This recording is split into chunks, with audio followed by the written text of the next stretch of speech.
Nicole Pisani es economista jefa de FADA.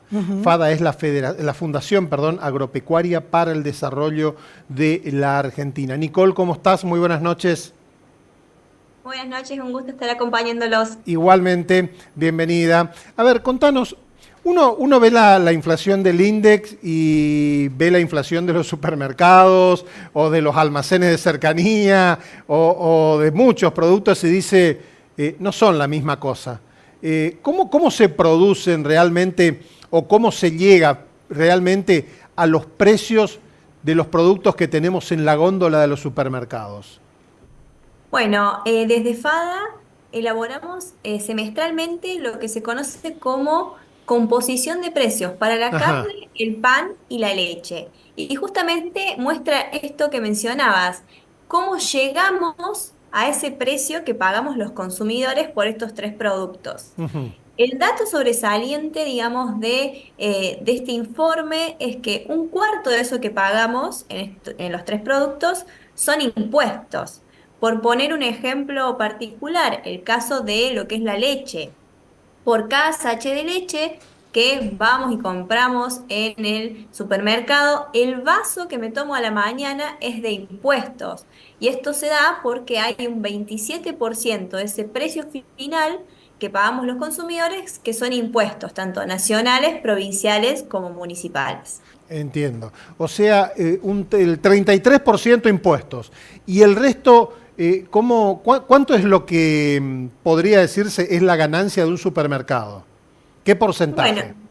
Bueno, en realidad lo que vamos mostrando es la participación que tiene cada eslabón productivo sobre ese precio final. Ujú. Siguiendo con el caso de la leche, por ejemplo, el tambo explica el 27% del precio final, la industria el 28%, el comercio 18% y como les decía, hay un 27% de impuestos. Estos porcentajes no implican una ganancia en sí misma, sino, por ejemplo, en el caso del comercio, que es el 18% del precio final del pan, detrás de ese 18% lo que hay son los costos Claro. y el margen de ganancia que puede llegar a tener, digamos, el comercio en este caso. Y todos los impuestos que paga cada uno de estos eslabones están representados en este 27% junto a los impuestos que paga el consumidor, como es el IVA. O sea que en ese 18% de margen que le queda al comerciante, ahí tiene que estar el alquiler, la energía eléctrica y otros servicios que tenga que pagar, por ejemplo, y recién su margen. Exactamente, en ese Bien, 18% lo que hay detrás son los costos que asume, por ejemplo, el comercio, como fletes, costos laborales, claro. y el margen que le puede estar quedando por cada sachet de leche en particular. Nicole, me llama mucho la atención esto. A ver, un supermercado compra por cantidad de litros de cajones y cajones de leche o pallets, si hablamos de lo que es la leche de caja larga vida. Y cada una, en teoría, paga un litro de leche, paga el impuesto. Supongamos que no manejamos en Argentina un sueño que se nos haga realidad, no hay impuestos. ¿Cuánto valdría la leche hoy en Argentina? Bueno, habría que restarle ese 27% si consideramos que no hay impuestos tanto para el consumidor como para los eslabones productivos, ¿no? Un punto que nosotros siempre destacamos en el caso de la leche es el peso o la representatividad que tiene el IVA sobre el sachet, ¿no? Es un producto, recién nos escuchaba hablar de la canasta básica, tanto la leche, el pan como la carne son productos de la canasta básica y la leche en particular muy consumida en Argentina y tiene un 21% de IVA, ¿no? Y en ese sentido es uno de los impuestos que más pesa sobre este precio que pagamos los consumidores. Ujú. Tenemos el IVA, uno de los IVA más caros del mundo, ¿no? Tenemos uno de los IVAs de mayor peso. En otros países lo que suele haber es alícuotas reducidas para productos en particular. En Argentina, en este caso en particular, el pan y la carne pagan un IVA reducido del 10,5, pero en la leche eso no se aplica. Claro. Yendo al tema de la carne, que ha sufrido caídas muy fuertes en su venta, no solo la carne bovina, sino también la de cerdo, el pollo. todos han sufrido caídas más allá de las diferencias de precio. ¿Está en un precio adecuado de acuerdo a los cálculos que ustedes hacen o notan que hay exceso de precios en las bocas de expendio al consumidor?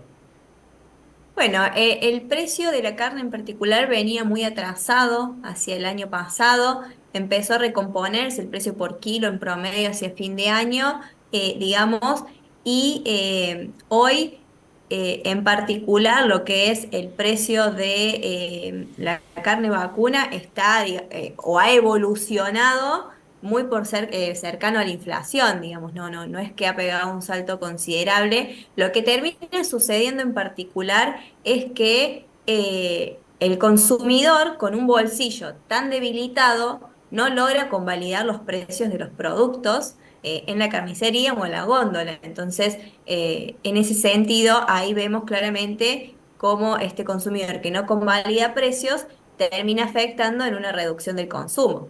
Claro, pero entonces, ¿cómo se hace para revertir esto? Porque, a ver, la situación del consumidor no mejora y a corto plazo tampoco hay perspectivas de que mejore.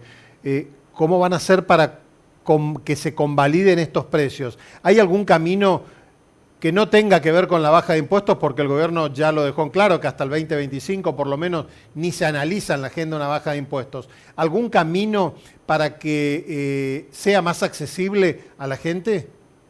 No solo la carne, Bueno. todos los productos, ¿eh?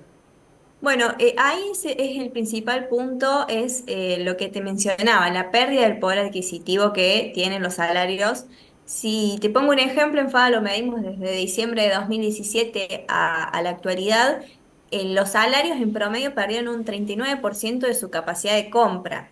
Y ahí está el punto clave, digamos, para mejorar este consumo y repuntar el consumo frente a la reactivación económica a futuro, que para que ese consumo, digamos, se reactive, tienen que mejorar los salarios, tiene que mejorar la capacidad de compra, el poder adquisitivo de la población. Claro. Algo que también resulta difícil. El panorama que se presenta es bastante oscuro, al corto plazo por lo menos. El panorama es complicado en el corto plazo, es una problemática que el gobierno tendrá, digamos, que hacer frente en alguna instancia en los meses venideros. El primer paso en particular es mantener un ritmo de desaceleración de la inflación y lograr una inflación baja para nuestro país que no termine, digamos, afectando cada vez más los salarios. Ujú. Ahora, Nicole, ¿cuánto pesa en los precios que hoy tenemos en góndolas, digamos, no solo de alimentos, sino de muchísimos productos? ¿Cuánto pesa el hecho de que a partir de diciembre la industria un poco se protegió por las dudas de que haya un dólar por arriba de los 2.000 pesos y aumentaron los precios pensando en ese dólar? El dólar no llegó a esos precios, sigue igual que a fines del año pasado, sin embargo esos precios no bajaron. Bueno, en particular no tenemos el peso particular de esa, digamos, iniciativa que se ha visto hacia fin del año pasado. Sí termina ocasionando que haya aumentos por encima de lo que terminó siendo la expectativa, o sea, la realidad frente a la expectativa del dólar, como bien mencionabas.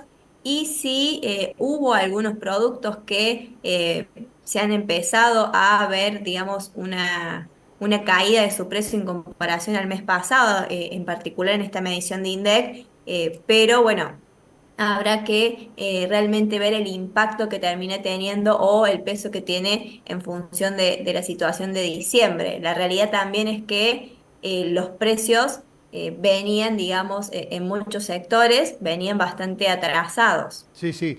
¿Cuánto tuvo que ver en la suba del precio del pan, fundamentalmente la eliminación del fideicomiso del trigo? Bueno, en particular eso termina impactando en lo que es el caso de la harina. Nosotros en la medición tomábamos una participación equitativa entre ambas, digamos, que había una parte de la bolsa de harina que se compraba con subsidio y una parte que no. En esta situación, tras la eliminación, esto es 100%, digamos, a precio de mercado, ya no hay una parte de el precio que se encuentre subsidiado, ¿no? Esto lo que termina provocando es que ya cuando vemos la composición hacia adentro, hay un precio mayor en el peso de la harina. Claro, 27% me dijiste la carga impositiva de la leche. ¿Se repite esto en pan y carnes o varía? Sí, se repite en el caso particular del pan, es el mismo porcentaje, hay un 27% del precio final del pan que son impuestos y en el caso de la carne tenemos un 24% de ese kilo que compramos de carne que son de impuestos, o sea, casi 250 gramos de este kilo que compramos terminan siendo impuestos. Ujú. Una última pregunta de mi parte, no sé si es tu expertise, pero te lo pregunto igual. Que haya mayor importación o que se abran las importaciones de carne en la Argentina, ¿puede hacer que los precios locales suban o bajen? Bueno, ahí hay un punto que va a haber que medir, digamos, ir viendo cómo evolucionan. En particular, lo que termina afectando es una situación o un punto de partida dispar entre la industria local y lo importado, digamos, para que la industria local pueda competir con esos productos que vienen de importaciones y que tienen, digamos, ciertas reducciones impositivas o u otra estructura impositiva y de producción en el país de origen que los hace un poco más competitivos que los nacionales, pensando también en esta situación donde Argentina tiene una carga tributaria muy alta. Claro. ¿Ustedes analizan también la situación del sector de la yerba mate, por ejemplo? No, en particular, la yerba mate no tenemos un análisis similar a este. Ah, bien. Nicole Pisani, te agradezco muchísimo tu tiempo, muy amable, una genia realmente, ¿eh? Muchas gracias a ustedes, un gusto haberlos acompañado. Gracias a vos, hasta luego.